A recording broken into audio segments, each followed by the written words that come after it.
The person she's referring to is somebody that I did work with.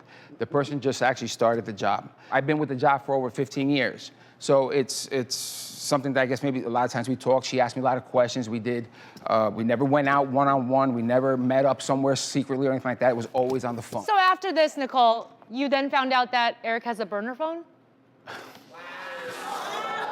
So this Tell us about that. So this was a different person. No, but can we say? Oh. Can we, well, there was a different. Hold on, there was first. Do you want to finish this one? No, there was the first one. There was a span. There was a gap. Hold on. There was a gap. No, hold on. Now we're talking about maybe 2 years go by. Okay, There was sure. nothing. So 2 years go by. Things happened where me and my wife were not getting along. So I go to the gym, okay, and the person she's referring to is somebody I met at the gym.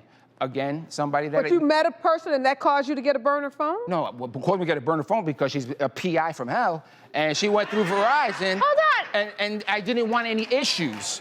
What did you have to hide if you couldn't come A clean and female tell your friend. wife? Are you okay with Eric having a platonic female friend? No.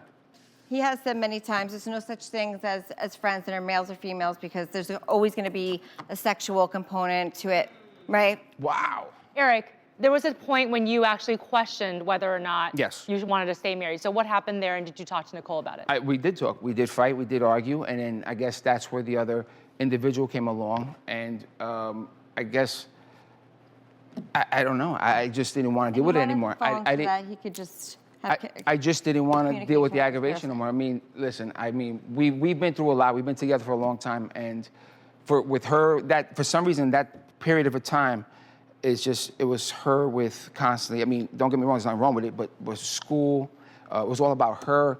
Like, even to this day, we still arguing about, her with, I mean, she's on Facebook 24/7. She comes home from work, instead of being with me, she's on Facebook 24/7. Have you told her that? Absolutely. And she's like, why don't you let me have my own time?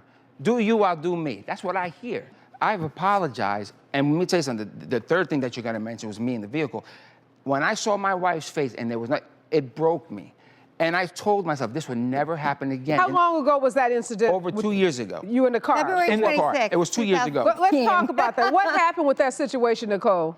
So, after Burner Girl phone, right? After that whole thing, we worked it out. We went to counseling. You said you forgave me. Yes. Okay, so fast forward, you go through that, then you find him in a car with another woman. I was teaching a class at the gym. Class started at 6. It was over at 7. He'd be home by then. He would leave same time I did, came home. This one night, I left 6, started the class, 7 o'clock, I texted him, I was like, all right, I'm headed home. He's like, all right, I'll talk to you soon. Hour goes by, 2 hours go by. So I went there, I parked my car strategically so I could see the whole perimeter. How did you know where he was? Because I He told told her. me where he was going. I've always told her. All right, And I so go sat on. there for about 30 minutes, waiting to see if he was gonna come out drunk or what, I don't know. I just wanted to see what was going on. All of a sudden, this red Jeep comes flying through parking lot. I saw it was a female, but I didn't see anybody else. Parked right next to his car. And I said, okay, well, it's an empty spot close to the door. So I just pulled my car up just a little bit and I saw that outline of his head. I'm like, this. So I pull my car right to the back and I go and I just open up the passenger door where he's sitting. And he's drunk. And he's like, oh, hey, Nick. This is so-and-so. I'm like, oh, hey, Nick, this is so-and-so? What she saw was me pulling up in the Jeep. Now, let's get straight. Me and the guys were at the bar. She was with her friends or whatever it was. I've known her, I can't say a long time or whatever. No, again, this is a woman that I've met. But she knows I'm married, everything. I walked her to her vehicle. I said, do me a favor, can you drive me to my car? Because it was in the back. I said, can you drive me to my car? It's in the front. She said, no, not a problem. As we're driving the car to the front, I see the car. I see where my wife is. I said, oh, it's gonna be bad. She pulls Then up. why didn't you pull up by my car?